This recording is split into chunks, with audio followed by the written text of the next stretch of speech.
Hello guys, this is Otoshebo Mama. Thank you for watching our video. Thank you for being there for us. Please do not forget to share with your friends and press the notification button. Also follow us on Facebook on Touchable Mama page. You can also see me on Touchable Mama backup page. We are there for you. Thank you for being there. Thank you, one love. I appreciate each and everyone. Bye.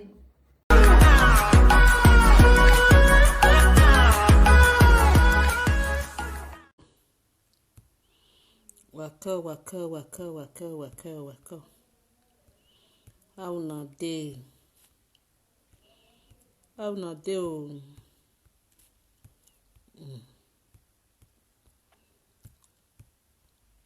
Ataya o.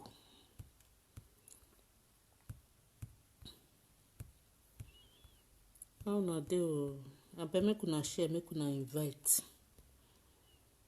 Sandra Attorney, abeg, you are welcome. Abeg make you share and invite. I get some kind word when I want to tell Isoken. Talk the monthly, but now mostly Isoken I want to talk to. Isoken. I listen to the video one I do, so I just the shame for you. I know I'm not phone about now. We are very man. They run my baby. Do you think your father is the worst father in the whole world? Your father is not the worst. Okay, man, say, okay, man, so wrong. No, what's the story, Rana? No, you want. No, you baby saying, you're saying, cut them away, there. Mahonuri.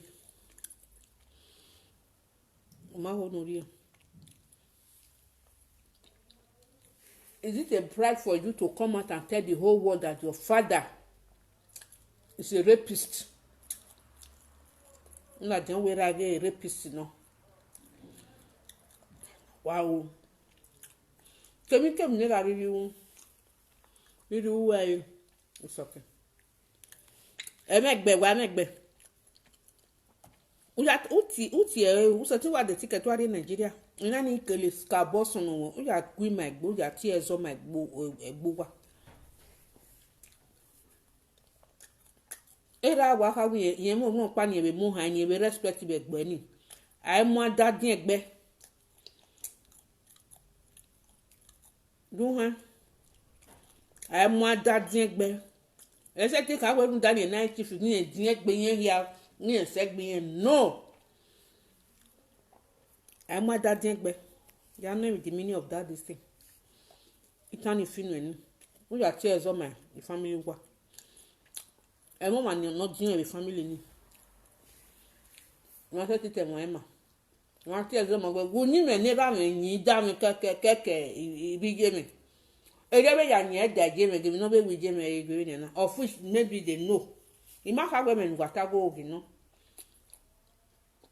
Why social media hana do disgrace era do era rapist. Or like now do tira a rapist too. Away night where the daughter of rapist work where eka wa afiagbon yo to. Why are tears on my family wa ni aboys on mi wa. Do iwe dey right way ka where again mother na again e gbin ya nobody no set gbin egbon gida post pa o se liquid metal yen e kero na mother no ahia wa ri egwa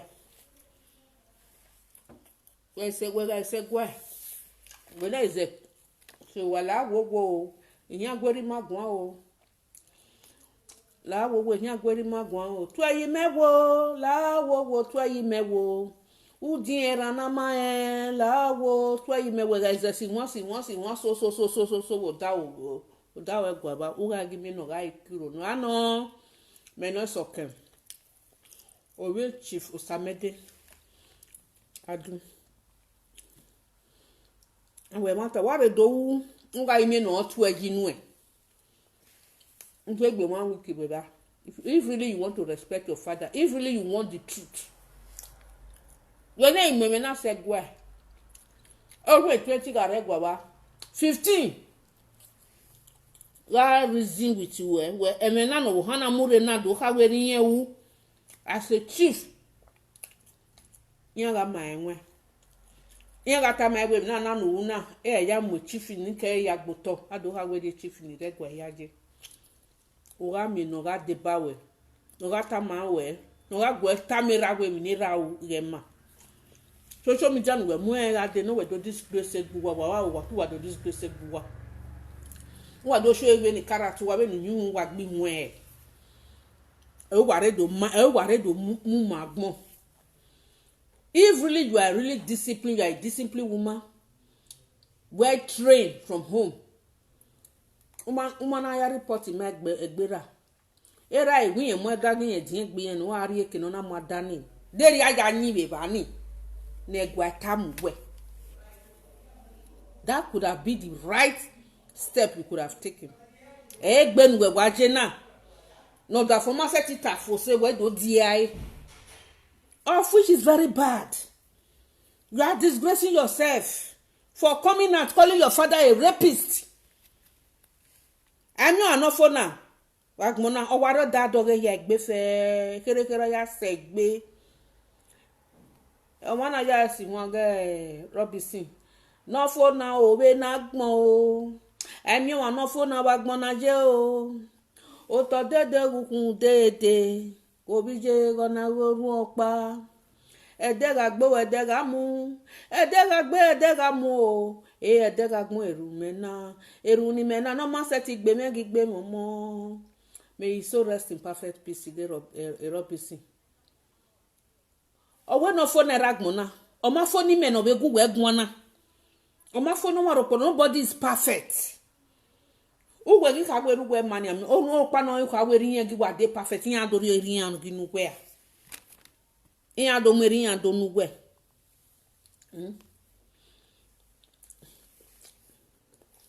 yan do meri yan nu gwe e kere ya segbe be mi agbon na e so abedo to gwe yan abedo to gi yan ma we o do mi gwe e kere be ya so yi e ra be ya so go ni e gbo won be abedo to gwe oni be do so gwe o ye kere be asoku we eri owa no eri àwọn agbon na wa fun eri àwọn agbon na wa kin Isoken mi dan we wa koyo to na mi dan o wa koyo to na e ma e ya gbe kin mi dan no wa ro to yan very bad e ma o kaka mo ejerio ma honori o me video pa audio pa ni aso na o wa bege ni te gwale sin te do pe ni magi emio I'll find an next time o ye bo u de o ma ya ji Emma o we di muffin oro me when orun aya we obi e no ya ma treat obi e ogu egun iwe no da we ma so me ya gbogbo we ni ri yan wicked be no wo na all son nu gwen na you support na silemi ya laje o be fun we gbo we ba pe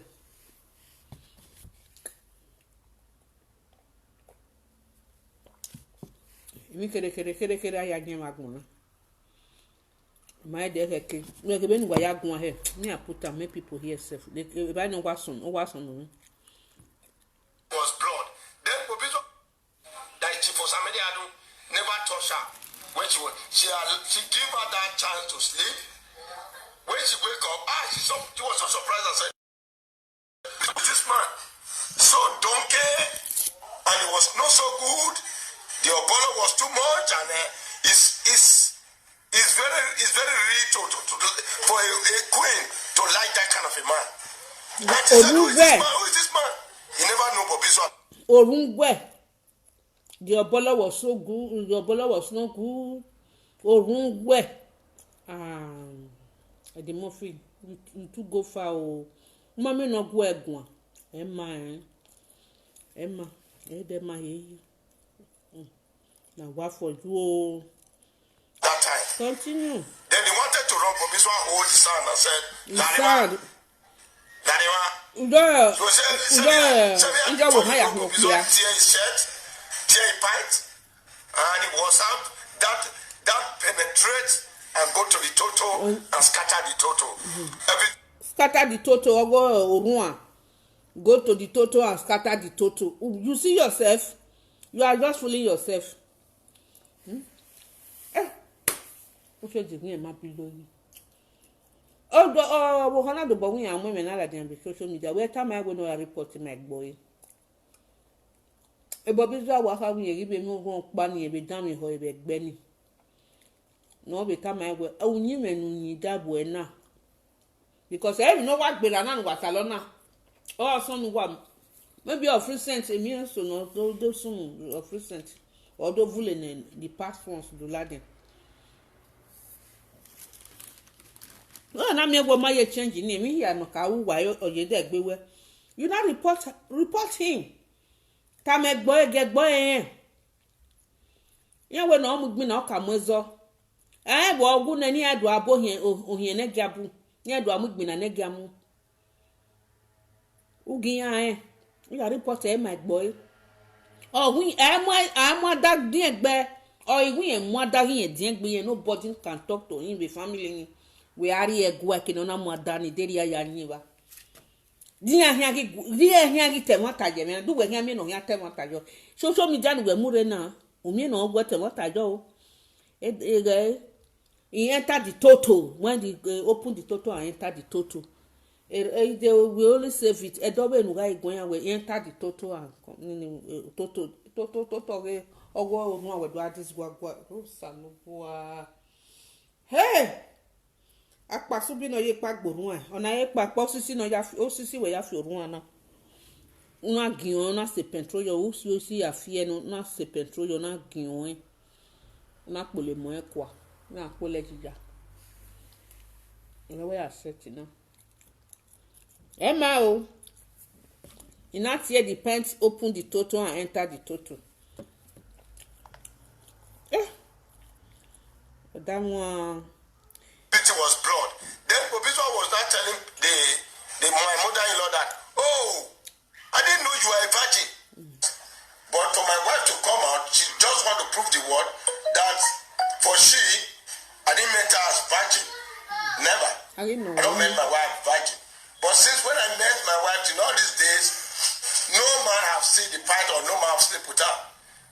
That is tomorrow morning, the Ajelala of Lagos, they are going to Ajelala in Lagos and Benin. Only my dear cousin. Okay, Eruquani, or why I'm not cousin. Imagine at a river in Macago or half where you are. Maca will just where you are. Imam. There was a woman of here, or I tell story. Oh, you know, huh? They don't see us. Oh, I tell. What I now okay. At least you what damn you have to for me and not type concerning. Anyway, it's okay. Ukponi anagba go abe Madrid. Vie gwele otale ya fefefe. Obeju onu opa be weda. Otisoke be no. Obeya so se. Otale mi ya fefefe na we. But I'm not after all those ones. All those one apart. All ni. Oge nuwa you nuwa wa ata concerning Eruwana. Keke it's here the total and enter the total now. No respect. Only was on me we me na ya fefefe. Any your pani rakian way. Is working way. Egbero or guy too much egbero. We are time egbewe. Ti egbe emi mere na ge venia na. Era ibi egi mo pa ni hin akun ye egbe ni. Wari egwe. Whether mudia yo da we gwa wa ze so. Many me je me guys san wotu kun guys so. Aga ire ba ni na aga ije me ite gbegbe a week or 2 weeks be ba ni ami no guy kumese egwe. su gume su ga no ya ta ma we go so person ba bo re do aga mi deri mama we mi bo ya we do ya ansa do ya we emeni o maybe o we zemwa nerere e we gba ni ado dan me ho me. We understand that could have been the action you have, the step you could have taken, not this one. And then the other now when I did we had to disgrace Sarah, you come out and call your father a rapist.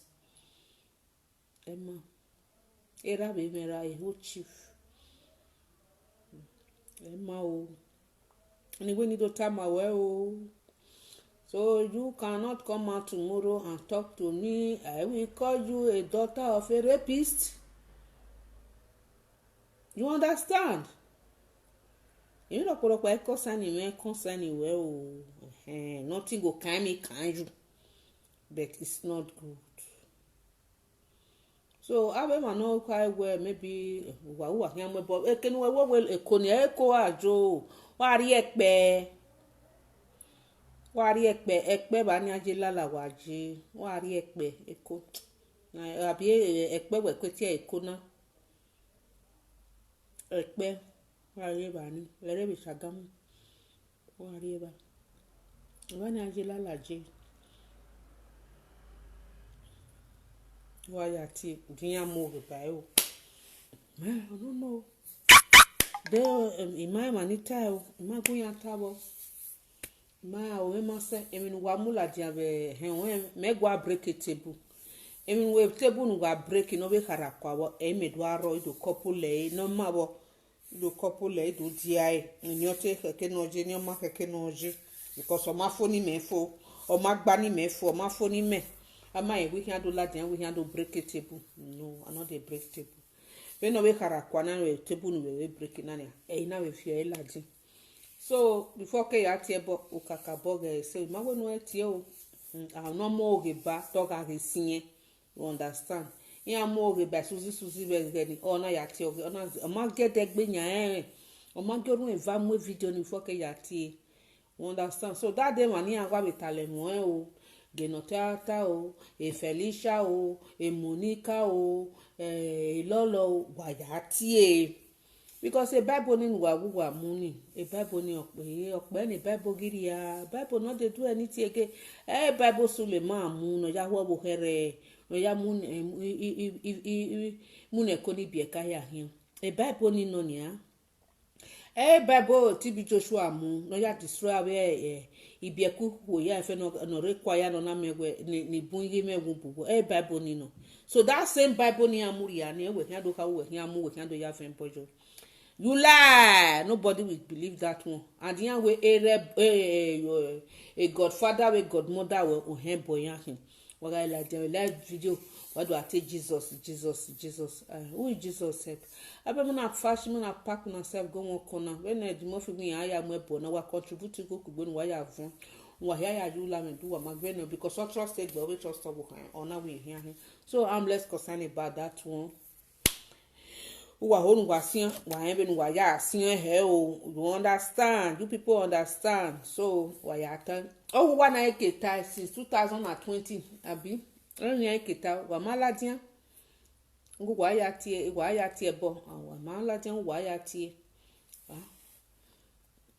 ba owo wa na eketa okay o ga wo lo no ro elolo no na wuje elolo dede nure nu na yo bo wola nu na yo bo silo umado tani owu wola owu wa tinye be live wa tinye be video call yan receiving na wa tinye weni ya ke be nu ya wola he igwe mana ke we ge ukonda umala dianu do ka guma wola yen wodo ge no ngwa do tie bojo elolo we wa wola bo seri kanu we na dana agbon we na wa to oh very sorry soro re kanu na wa so because wa wola na agbon we de gbe atogo to soro wa matie boje ni we ma se o bene wa ikunu wa ga akubege ni no ya me believe when Swagalicious native doctor carry time where Monica will be video with a girl paniaga here whether hope or be edit. Opa waiver. You edit or be hope. Or we ain't take get that time. We ain't boy bar mugbe swigbe. Yan boy bar mugbe swigbe that time. Area Swagalicious time. So all I do that same thing no work out over again. And I do me any good way. When birds of the same feather flew together. So egbo am very oni we carry him when I we do me and when I we do click. But yen ka ewu we ma go hin o. Ma yen ma wola ma we wo paga wola. So that when I we so ge Austin really o landing. No ga je banga soup we espinaca abi. Well, gas soup say I say here be vegetable soup. No ga just something any soup ya this guagua wodo all be I le baga soup ko wa de odo munu abi spinach or no pa we va odo mugwe. C'est shame.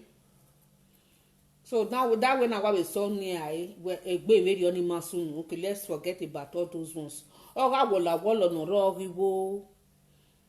Una walla, na silo. Wa won a video walla, silo, my only give a wo. So a baby no amoje conakba, nugelundo ladian, tia bojo. Dete atuari more about well. We do tell wa gele walla my da dan we no la janu do kwa bi yen gbadu fe we ga gele walla my da because no matter if I me no tagina when no matter ere Monica we do la dian e do to yin e do ba no re London abeju ke ojo oga me no gun yen u dan yan bo ga gba me pa ni agbata obe do tie because we to ni odian we Paris oni ga yobo walla da me pe Monica be do tie akedo so ge eru wa la ga me opa no wi gunye u obe do tie you understand wa be gba eva u wa tai ji my ho always yan we eru wa tai mana ho awe ma se la video na na ho ne boya gbe me ogbe no tai do ge no gbe video ni o ma oko I understand my hair bono in horn. So, amu yan wa azeba ma abi azesin. Emi na ya sin bo egbebe ne o na ta na wa ko yan ya te bo yogo wo hiye. Wa be mo egbebe ri oni wa be do tie bo be jogu wa. De te atu ari mo ge ba lo anu ajosho o anu ajosho ri mo ge ba Monica o. We no get Felicia Becker no get na tata. Why we do tell be tioginya? You understand?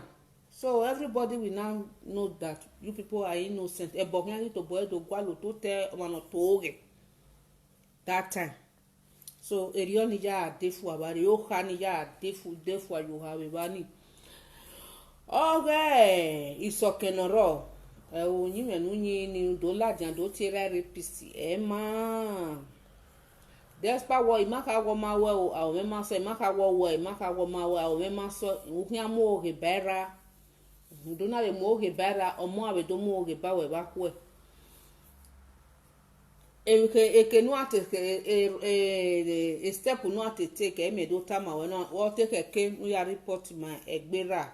Why gwe eminera wu because you take mention of where area wu wa we jwe why ge we no wu wa we jwe ge ma okay ke nu ta megbegwe area wa wu right from area wona that dey me ye no ya ta megbe ya ti ezo egbo ga tie mu ada din egbe no matter kemi ruri ahin was egbe we no din we be you must have to bow down. You understand? A Buhari omegbe ono we bow down na be boy. Ama iwe era. So do igwe yen gi mo ada na gi yen ti egbe yen. We ari egwe kino na mo ada ni ya ta me bo no reba. E mani bere ba ni no we total we jesu egbe be ni na o ma keke. egbo ma be nyana o ha me be nyana ma keke no onye gbunyi me be nyana. You understand? No nyida e mo be nyana na o ma keke everything will now be okay. You understand? So you know. So erima la wo owe no ya wo obi ekpin o tolo ekpin ha. Kemi ni Isoken wu be jabo. One day she will come to her right senses. But so pon no abe mi ni ya fe no we ni Isoken we oda fun e ka wu ni baba do not take ya o emi nu no so ni Isoken kan ki bi je baba ge ki we wo bi eliyan ya fe so bokpa obonu ya mu ma o we ja mu won me ai be de ari ni ameke na aja we si ja gegbe emonu gen se aya kun orun opero no lagbon na tin maka wo nu baba na o orun opero no han lagbon na tin so bonu ya mu ma baba o ja mu won me do bokpa ya mu ya fe ama ya wo awon ma bu ne mo no wu no wa ama egbenu wa ja o wa tila wa na wa wu le ban eni o han do mu o han do ka we o han do sinu sege do mu sule mu agbon be mi pe hi ama to go mo gbe mo be ni ana ama go mo gbe mo be ni ana we understand the baba ege ni je me ja wu me ja management mo o ko we yana na he this and that o eta for where nothing yeah we taga je emire adoge no hege kenu me to bi me ma expect emi no bi me no ti o in my expect what will haniga seti egbe very oni ro iko in my expect ye this is the person when me like be me because im man veru did ma bi me ni ma bi je me ke ki bi je me na gbe yan ma wo ni me ko ki bi me yan ma wo ni me gba o ki bi me ogiyan be ni me ka wa ya kokiyan because eriyan ga kokiyan de eriyan ri wu na we ya koki be se ti si mi ajo o you know season ni ma bi je me ke temer be ti je me gi ku ne e ma ni e wo o ma yan fi bug ye ke yan fi bo yan ama mia o yu mu dia ki salo bo e dokpa no said that here ki kibiera eti egbe o yan mu dia o ima feel where yi won doge awa meku ni o yan na mu dia keme right from no yan we aweti je awete to ma pa gbe bi din no doge no doge be no doge be no moja wo o la wo baba enya ya fe iwe ya hin uma no ga heje kenu wu yan roporo pa gbo Isoken na no opa wu bi je no han do he o han do mu apa we do jodo ya sojeje you never know so bonu ya mu won me baba uga ka many grudge against them why ko wari e fi wo a ye hin ko re nu fiefo nje ko pa ya go ya fe yin because I believe one on emi no so ni Isoken we nu ja matritian kiyen ki bi jin right from time so baba mo ni ya fe fo yo bo pa ya mo ya fe azami baza wo ko ye baba la wo e video na se kenu je baba e ko obobo kan ya ta o la wo baba we yo pe no ma ya dami o la wo e ko ta Isoken la wo ga idegbe mo ra la dian de gbe do azanzan be ni ana o kwa dami e ma o ma keke mo de keke ye me se ti we gbo idara mi ami ono phone na wagbon na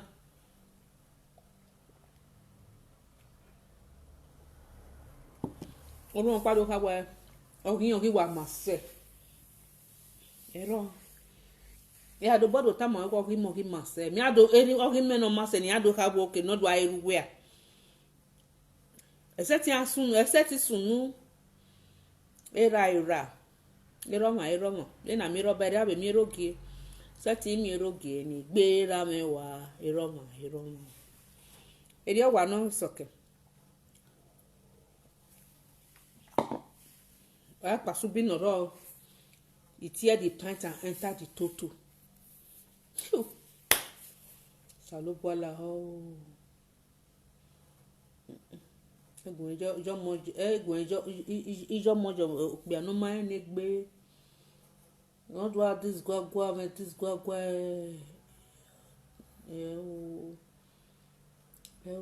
Isoken ado boka we give me paneri and we to work here tie la wa we cab. There is no good coordination between both of you.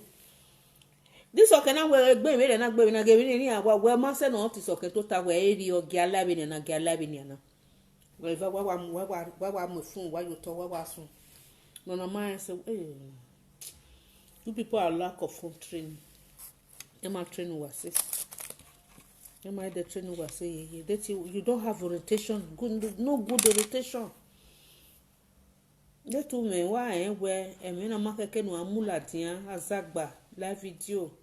Me te bit of when era 10 years time to can era na wu. Na yere live video. Where you be your mind? All you raw. I tire for you. That my daughter guy would be in and I guy we wear my other baby like me. So that ne bon make a night when I are happy with one mouth, if so, oh, where in Obinia, Yan could be more a cone of being safe. Amir, only I like another have with Peggy. Or now. Yes, so no far about Yahweh.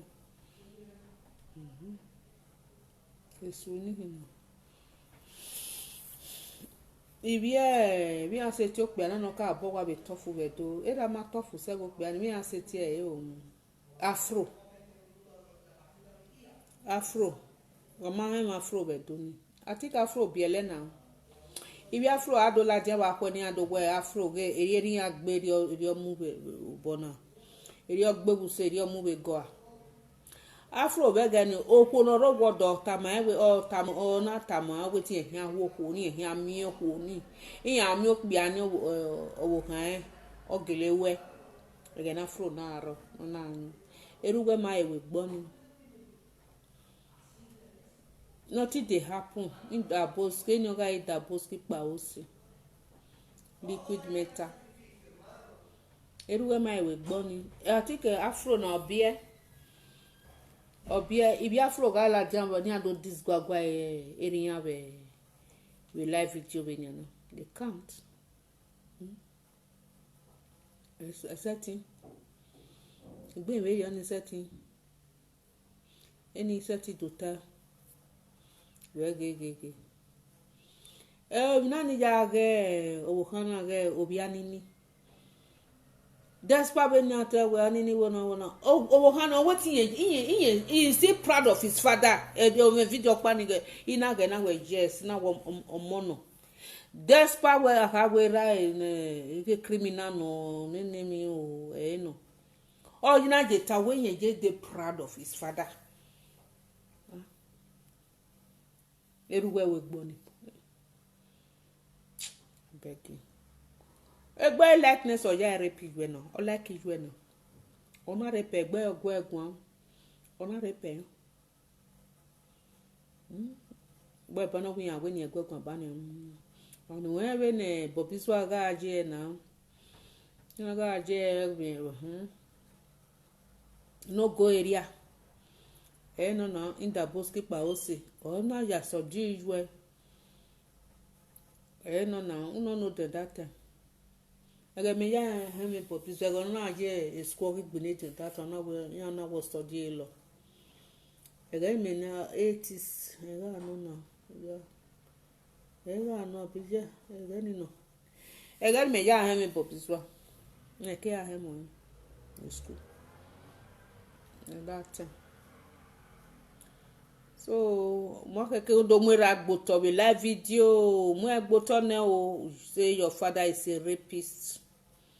So you can't talk to me tomorrow. I will call you a daughter of a rapist. Why are you talking to me? Shut up there. Get out. Get out of there, daughter of rapist. Rihanna, I can't no go kind me can you. I can't well. In case I just using myself to give example. Boy, ban all can we can anybody will live video. Now one about threatening now we're in oh we are na. Mama, you tell me I tell you. Area a lot of I wear. And we live video. Mama itama we. There no is nothing. No nia. So no do tayo to be na do me we adoya gio adoya atawota girls and gedegbedu aro ya do ya robio we all those kind things. Maheke na udo ene mabe tagi no ma oye balo mabe gbe me when we wa do junu we do ya ta. You understand? You get as it be. Here come we no go come you one day any day anytime. So I will even na me no maheke be tamawe. Ibe tawe so ke na maheke o. E di mo fo me to phone me o. Emi o no phone I'm not perfect. Ma phone me so ibe tamawe we egbe be na maheke egbe obe no geraje na no matter what. O maheke mi no do tani o maheke egbereba oga ile egbe una ile egbe baku wari egwa riwa ni wa bi yan ba uga emi no ga ite won taje me na uga emi no ga ibo hien sinu e ba ni e la video no he do tamo na we me nu tani aguta ese ono he do bo hien no he ya bu ita mera we ra ge o e ma do bo aro no he do bo gwera so pe de gbe ma de gbe ahie na yo owo wa wo gwo na ma ya gagbe amwe awo no pa eyan that is the advice na nyare ni rabi yeke we no ro yan we hi eri ruwe wa wo na era dano eri pa yan no yan be tamo ta ro ma we ero betuna ya ta megbe we gbon egbe we ga itira tota ni ata ma we unyi me na unyi na ma uga ebwe na uyaria egbe na wa mi no gwe o mi no se ti be gwegbon o ma ke be ri o ge gwo ugari na ya teme na be gwe wa mi awe kai me no be ta ma egwe unyi me na unyi na ga idegbe yin ma eri o ma ya yen ri o ka me ba ya yin o ka me ba yin kunyo bi na inu we no abi na mo egbe me be ni na do geru gwe de ru gwe. It's okay. I don't know what is wrong with you. Ekeru we ajo na ya teme. Na me no ogwu we gu no ga teme e mata je me na we maje ba ni udu ate we do ate ya be live video. Live video will not solve this problem for you. Or da fon we ma se te re ma we gba no be te we to ta kwe. E na e na ta we live video. Geke na ya ta. We say to work at the benu ja we marriage o ma kweni ju eleba ni we magi solar tin be gani me we marriage je me mare ba je me ja mu dia wi mo dia bo se gbe me ri oni o to bu kun ga rugba ma gi rugba ma sa lo bo mi la ho ije me solar dia o egwa me gi se me ni se gwa du yin me ni no yin ni do ma abe ka me ni huwa e colleague iyan we awu go awu yin mo panira me yin da me no ta ma we jese mi nu me ni go gele ma no support e ga we ba ni e la video we handle ta do no handle go e we la video do handle go ra go we la video oro so pe ma de gbe hi ran ju e no ga po bonu no ga hi ran ju e gbe o ga hi ran ju e gbe this one cannot solve your problem and I solve e here do tun ra o tin ra no he be gun ayo ni ngi no egwe no ma you say ti someone sin ya evania o ti ra me no support ra me u ya ti yan zo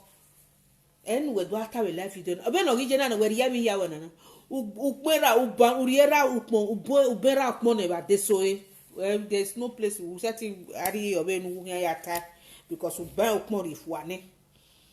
But this way, you are very wrong. When I said it, I was okay.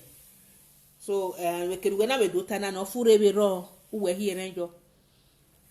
Ma, Emma, Mammy no go at one. You talk women, I don't talk my own. Anybody say, so now so it reach you not pass like this, my people. Now good night to a baby. I'll make here, dog. Bye for now.